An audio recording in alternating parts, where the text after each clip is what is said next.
13 ans après son dernier album, il sort Bande Originale, son 6e. Entre-temps, il n'a pas chômé. Bonsoir, Passy. Bonsoir. Ça fait 35 ans que vous êtes dans le rap game.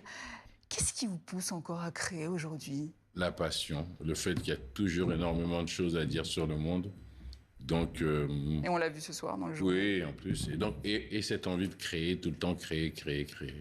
Justement, on va écouter un extrait de l'album Les Seigneurs du Micro. Vous avez réuni d'autres légendes, Akhenaton, Rakin Squat, Roca, les sages poètes de la rue, les Nègres Marrons, les Deux Balles et Papillon Bandana, rien que ça.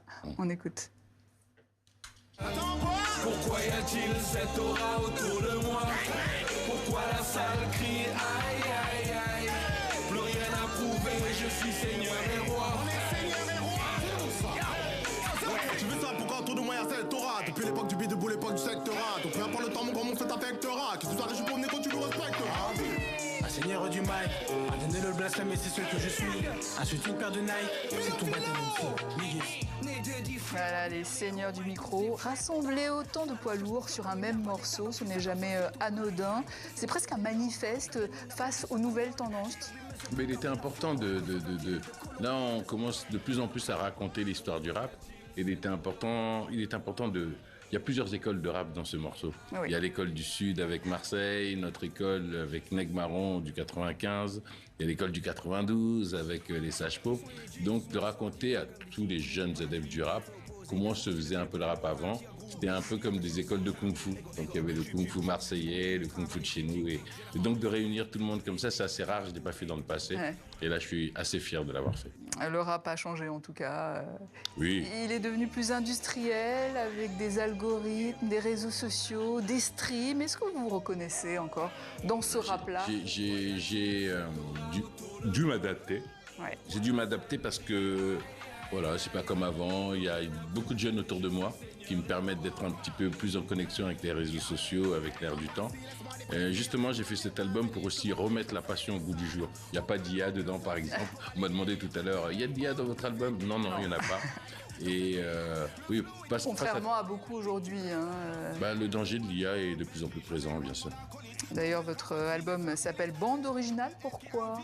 Parce que j'ai toujours collé le rap au journalisme urbain. On raconte ce qui se passe dans les quartiers, on raconte ce qui se passe en France, dans l'Hexagone, même dans les quartiers en Afrique ou dans les pays.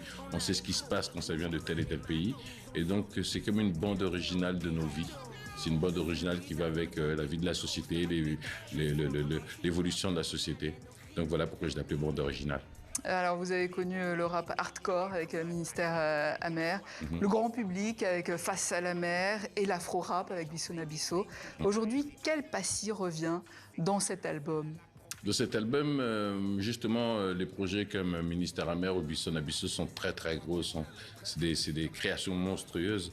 Donc j'ai voulu remettre un petit peu la touche de l'artiste solo, de moi en solo, de ce que je pouvais faire en solo et de ce que j'aimais dans le rap. C'est pour ça qu'il y a des invités qui sont des légendes, comme des tout jeunes artistes à découvrir. J'ai voulu un peu dire que cette culture rap de passion, le rap était bien avant, le rap est bien aujourd'hui, le rap sera bien demain, ça dépend qui est derrière le micro. En tout cas, Bisso na Bisso avait ouvert la voie à un afro dans le rap français qui n'était pas du tout courant à l'époque. Quand vous voyez Tiakola, NASA ou d'autres exposés aujourd'hui, vous vous dites on a réussi notre pari. Oui, on a réussi notre pari parce que la culture congolaise, voire plus largement la culture africaine, est une culture très très festive et donc qui a beaucoup de toutes les vibrations qu'il y a dans nos pays africains. Tu les prends, tu les enregistres, tu les mets sur des rythmes, nos histoires, nos problèmes. Tout ça, c'est super important. Ça peut faire bouger le monde entier.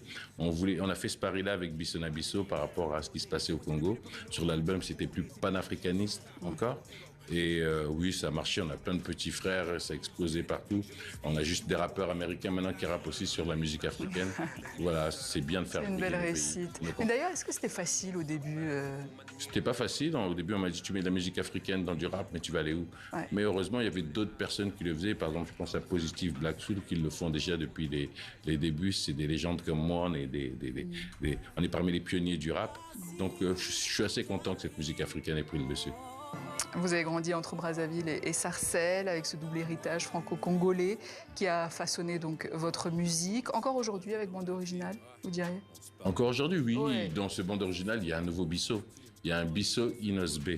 Donc on fait un 242-243, donc un morceau pour les deux Congos. Et je suis assez fier de ça, c'est inédit. Il fallait bien que dans cet album, je donne un petit Bisso Nabisso à nouveau. Super. Et après bande originale, quels sont les projets? Des projets un peu émissions télé, cinéma, donc qui sont en train de se développer derrière. Des concerts aussi peut-être? Des concerts, je vais prévus? prévoir une grosse tournée pour 2027, parce que j'ai fêté les 30 ans de mon premier album, et je vais fêter aussi bande originale. Bande originale sur le continent aussi? Je sais que je dois aller à Abidjan d'ici peu, je crois mi-juillet, fin août je suis au Gabon. Oui, ça fait un moment que je suis pas parti à Brazzaville, mais ça ne serait tardé. Merci Passy. Je rappelle donc le titre de votre 6e album, Bande originale.